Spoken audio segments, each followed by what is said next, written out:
how to win any argument, even if you're completely wrong. I'll break down this brilliant skill into 3 steps, but if you skip even one, you'll lose, even if you're right. Step 1. Shake up their worldview. A real argument isn't won by shouting or by the sheer volume of arguments. It's won by undermining a person within their own beliefs. Not your axioms, but their own beliefs, the very ones they voice. Let's take a simple example. A long-time smoker looks at a person who runs in a t-shirt in winter and swims in an icy lake and says with a serious expression, "You're ruining your health." Just ask him calmly, without aggression, "How long have you been smoking?" and finish by saying, "The last person I listen to is someone who doesn't follow their own rules that are easy to follow." The conversation is over before it even began. Most people are rhetorically helpless precisely because they don't notice the contradictions in their own position. Want to break down criticism step by step? The process is simple. Let's say you run a YouTube channel and a hater approaches you, starting a conversation by calling you an idiot and saying you're wrong. First ask, can you criticize something you haven't immersed yourself in? If they say yes, tell them that you haven't immersed yourself in their position either, and the conversation is over. If the hater says no, you have to immerse yourself first. Ask if they've watched your content. Have they even opened it? If they answer no, they haven't watched it. Just say, "Well, that's it. The conversation is over." The person is painting themselves into a corner.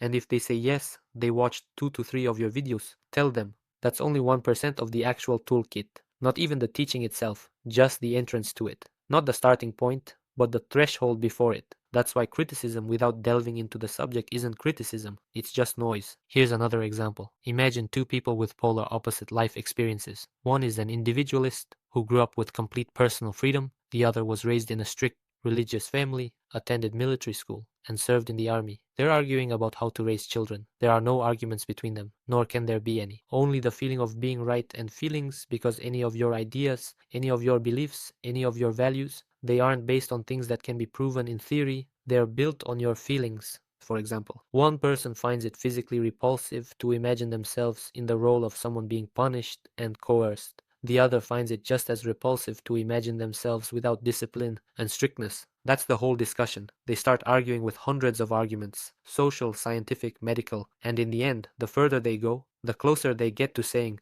"I just have this feeling, and that's it." So first comes the feeling, and then arguments, theses, evidence, and examples are tailored to fit those feelings. No debate. Whoever felt more strongly that they were right wins. Step 2. Don't react to the person's arguments. Imagine a rock by the shore. Waves crash into it again and again, with force, with pressure, sometimes furiously. But the rock just stands there. It doesn't need to prove anything to the waves. It doesn't lean toward them, doesn't justify itself, and doesn't snap back. The wave breaks and disappears. The rock remains. This is exactly what your face and your state of mind should look like when someone tries to get through to you via their arguments, points, or provocations. They speak, you hear them, but nothing stirs inside you. Not because you're stupid or indifferent, but because you don't let their words have power over you. This is called balance of significance. When you react too actively to what the other person is saying, arguing, defending yourself, explaining, you automatically elevate their significance and diminish your own. It's as if you're saying, your words are important, they've affected me,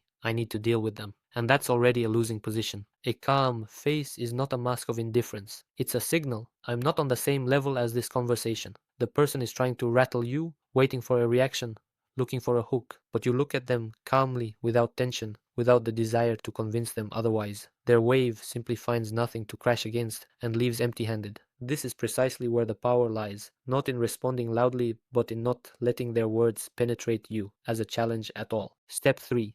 Feel right by default. Now for the main point, can you corner someone who understands the nature of arguments? No, unless they want to be. The thing is, no worldview or set of beliefs is based on logic, evidence, or philosophical arguments. They are based on axioms, on things that a person simply feels to be true, not proves, simply feels. Take the debate about the harmfulness of music. 2 people spend hours presenting medical, biological, and philosophical arguments, but the deeper they dig, the closer they come to a single point. I just feel that way.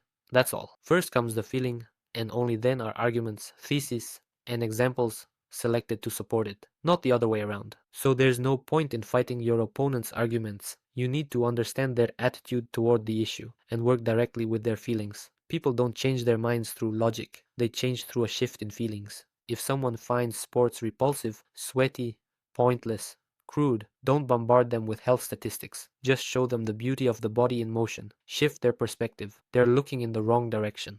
That's all. Even if you're wrong, confidence moves mountains. Research shows a paradox. The more a person knows, the more they doubt themselves.